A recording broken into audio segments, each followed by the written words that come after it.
Merhabalar, biz şimdi Adana'dayız. Bugün çocuklarımız maraton koştu. Şimdi evimize dönüyoruz. Sağ olsun Ertuğrul Hocam geldi bizi otogara uğurlamaya. Şimdiden teşekkür ederiz hocam. Çok sağ olun. Hoş geldiniz. Hoş bulduk. Çok teşekkür ederiz. Allah yolunuz açık etsin. Sağ olun. Teşekkürler. Merhabalar. Ben Ertuğrul Şimşek. Beden eğitimi öğretmeniyim. Aynı zamanda uluslararası atletizm hakemiyim, uluslararası masa tenisi hakemiyim. Öğretmen olarak da görevime devam etmekteyim. Evet. Bir seyahate gittiğimizde 3 yaşında bir oğlum vardı. Sebebi o değildir ama bir yaramazlığında bir bağırdım. Sonrasında hafif sesim böyle çatallandı derler ya. Sesim öyle oldu. Sonra sesimin bu ses tonu böyle bir kız çocuğu sesine döndü. Evet. Böyle incecik, konuşamıyorsun. O kadar şey oluyor ki birine bir şey diyeceğim. Evet. Yani eşim de biraz şeydir, çekingendir. Eşime diyorum ya sen konuşsana falan. Bize kursa Öyle geldiğiniz oldu zaman yani. hocam fısıldamaya başladınız. İşte En hani son ses halinde değil mi çıkmıyordu. hocam? Evet, o kadardı yani sesim. Sizin bu teşhisiniz kimler tarafından konuldu hocam? Doktora gittim. İşte kulak burun boğaz doktoruna gittim. Kendisi doktor şey dedi.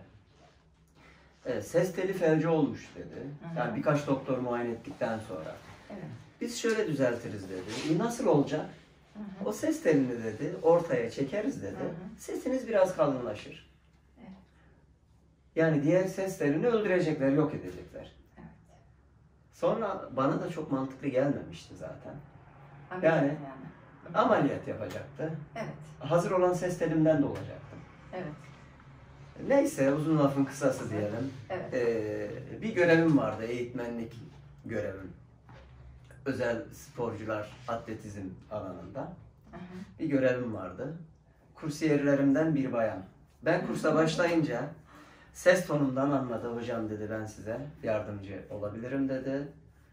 Tabii ben de ameliyat hiç düşünmüyordum zaten.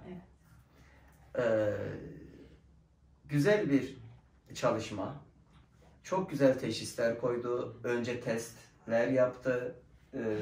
Çay kaşığı falan vesaire. Çok da güzel yaklaştı. Tespitleri de çok hoşuma gitmişti o zaman o bayanın, o güzel bayanın diyeyim. Teşekkür ederim. Öyle. Güzel bayan adı kim hocam? Evet. Çok sevdiğim, ben de hocam diyeyim. Ben onun hocasıyken o benim hocam oldu. Sağ olun hocam. Darike Acar. Yanımda bulunan şahıs. Öyle diyeyim. Sonra sesin düzelebileceğini söyledi. Tabii ben de ümitlendim. Ses egzersizlerine başladık. Evet. Çok uzun süreli egzersiz almadık ama 5 çalışma yaptık 5 herhalde. çalışma. Evet. Ve daha sonra güzel bir şekilde yazdı kendisi, programı bana verdi. Ben aksatmadan programı uyguladım. Bunun öncesinde ben tam 4 ay sessiz kaldım. 4 ay. Sesim yok, evet. Tam 4 ay sessiz kaldım. Ama çok kısa bir sürede egzersizlerimi yaparaktan, tabii o egzersizleri yapmak da bir yetenek mi diyelim yani. O herkes yapamaz yani gerçekten. Tabii gayretlerimizle sesime kavuştum. O olayı bir anlatabilir miyim? Siz de tabii sizin de anlatmanız. Mesaj çekerdiniz. Bir günü Ertuğrul hocamdan bana bir telefon geldi. Neden hocam arıyor diye böyle baktım hocam.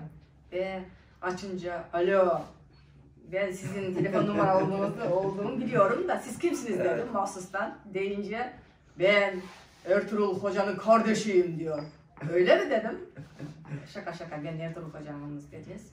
Ve orada ben çok mutlu oldum hocam. Siz nasıl güvendiniz hocam buna? Nasıl güvendiniz bu metoda? Bu metot bana çok doğal geldi. Evet. Çünkü ben de hani ilaçlara karşı bir insandım. Ne bileyim şeyler de mantıklı geldi bana. Yapılan hareketler. Evet. Vücudun doğru pozisyonda durması. Evet. Özellikle. Bana çok şey geldi onlar. Gerçekçi geldi. Bu yöntemlerle de düzelebileceğine inandım zaten. Evet. Ve de sonucunu da gördük yani. Ama burada bu da var hocam. Sizin de gayretiniz ve o egzersizleri doğru yapmanız. Aynı şekilde orada yani doğru beslenmeler vesaire her şeyi güzel iyi biliyorsunuz da ama bu metotlar benim dedelerimden kalmıştı hocam. Evet, Beşinci çok güzel. kuşak Çok güzel. Siz de bunu yaşatıyorsunuz yani. Evet. Çok harika bir şey. Sağ olun. Ayrıca tebrik ediyorum. Şimdi dublaj sanatçısı gibi bir sesi var Ertuğrul hocamın. Öyle değil mi? Sağ olun Teşekkür hocam. ederim. Ben teşekkür ederim.